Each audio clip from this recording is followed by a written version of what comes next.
मोर्चों पर काम कर रही है ताकि मल्टी डोमेन ऑपरेटर्स के लिए जगह बनाई जा सके। ऐसा इसलिए क्योंकि रूस और यूक्रेन की जंग ने कई देशों को एक बार फिर ड्राइंग बोर्ड पर जाने को मजबूर किया है।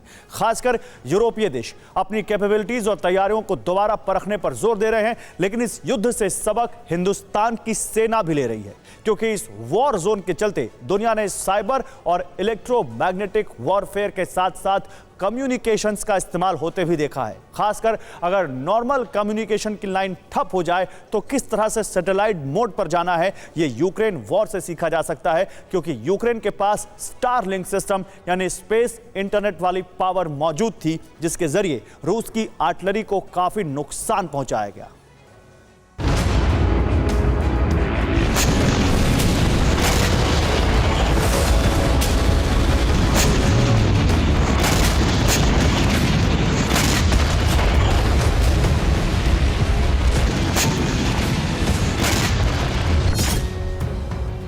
तो 160 से ज्यादा दिन हो गए रूस की आर्टिलरी एक्शन में तोप का मुंह यूक्रेन की तरफ बारूद बरसा रहा है।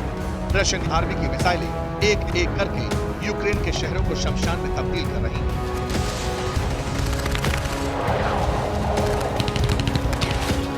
बड़े बड़े शहर किसी वीरान इमारतों के एपिसेंटर की तरह दिखाई देने लगे।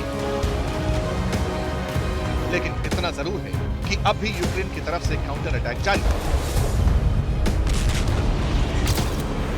यूक्रेन के पास अमेरिका से मिले जो एडवांस हथियार आए, उनके जरिए रशियन आर्टिलरी की तबाही के निशान भी साफ साफ देखे जा सकते हैं। और ये काउंटर अटैक इसलिए भी मुमकिन हो पाया है क्योंकि यूक्रेन को जंग लड़ने के लिए स्पेस से इंटरनेट मिल रहा है। उसका कमांड कंट्रोल सिस्टम स्पेस वाले इंटरनेट से जुड़ा हुआ है।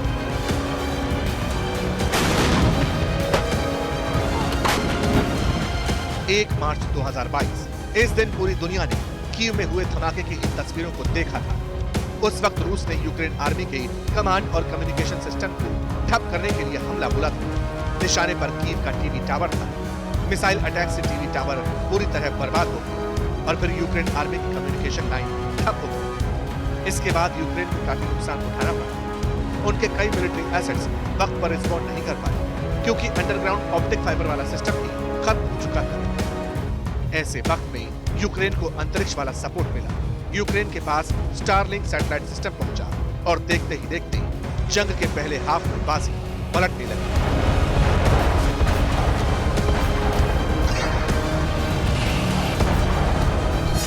रूस ने शुरू में ही एयर स्ट्राइक करके यूक्रेन के करीब करीब सभी कम्युनिकेशन टावर्स और एयरफील्ड्स को तबाह कर दिया था। उस समय सैटेलाइट कनेक्शन के द्वारा, स्टारलिंक इंटरनेट कनेक्शन के द्वारा यूक्रेन को इंटरनेट सर्विस प्रोवाइड की गई और एग्जैक्ट कोऑर्डिनेट प्रोवाइड किए गए अपने फोर्सेस के इवैक्यूएशन के लिए और रशिया के फोर्सेस पर अटैक करने के लिए।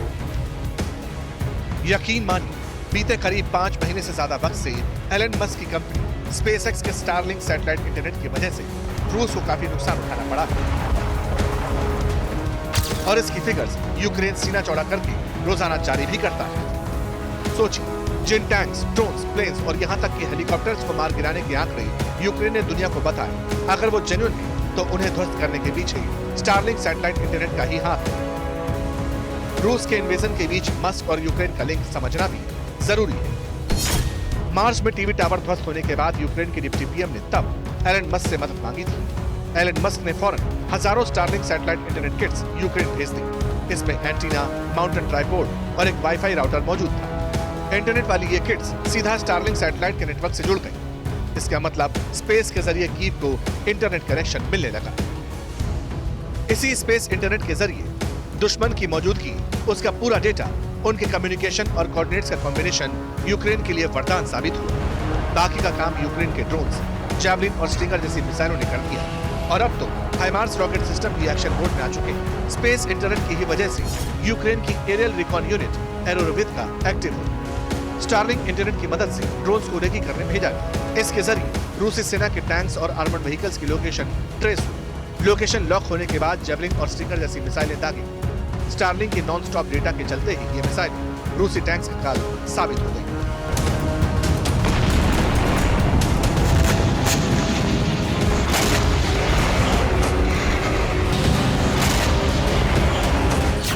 रूस यूक्रेन की इस जंग को इंडियन आर्मी ने भी क्लोजली मॉनिटर किया है, हर पहलू को देखा है और उसके बाद अपनी तैयारियों को एग्जीक्यूट करना शुरू कर दिया है।